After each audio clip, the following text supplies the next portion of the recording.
Hey YouTube, what is up? Icicle Tech here, back with a brand new video. Alright guys, so before we get into the video, just a couple quick things. Number one guys, I'm shocked to say that we are already halfway through 400, within the range to 400 to 500 to 500. I'm stunned. We literally just hit 400 subs the other day, a few days ago.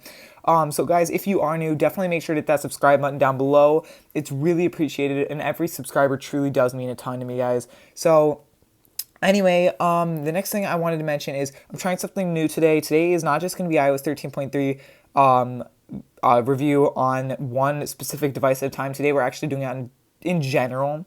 So this counts for the iPhone SE and the iPhone 7, which, why is that in Safari?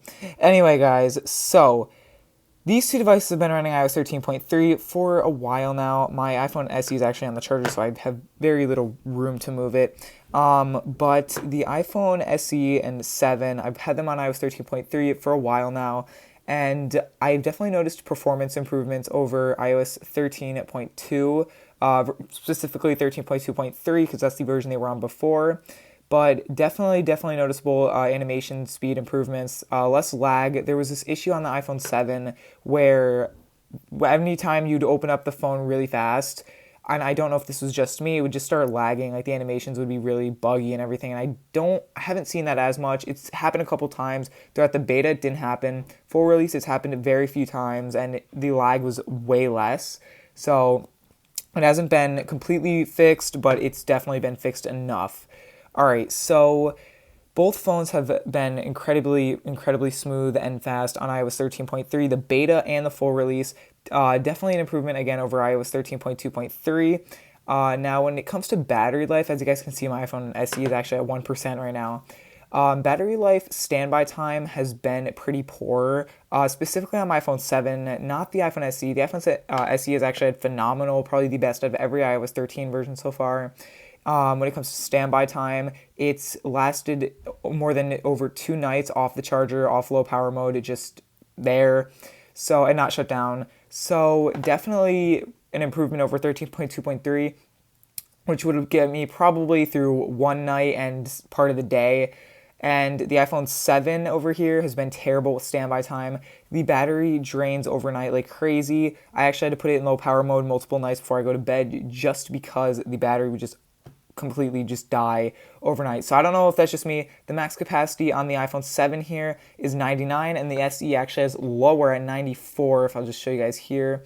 So that's kind of sad, if I'm being honest. But I know the iPhone 7s haven't always had the greatest battery life, so there is that. So performance has been phenomenal. Battery life depends, because over the day usage, it's been great on both devices. I haven't noticed any drains on the SE or the 7.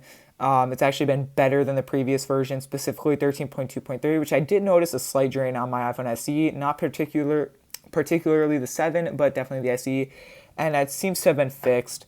So a lot of bug fixes happened in iOS 13.3, which was really nice. So the general software is a lot easier or nicer to use.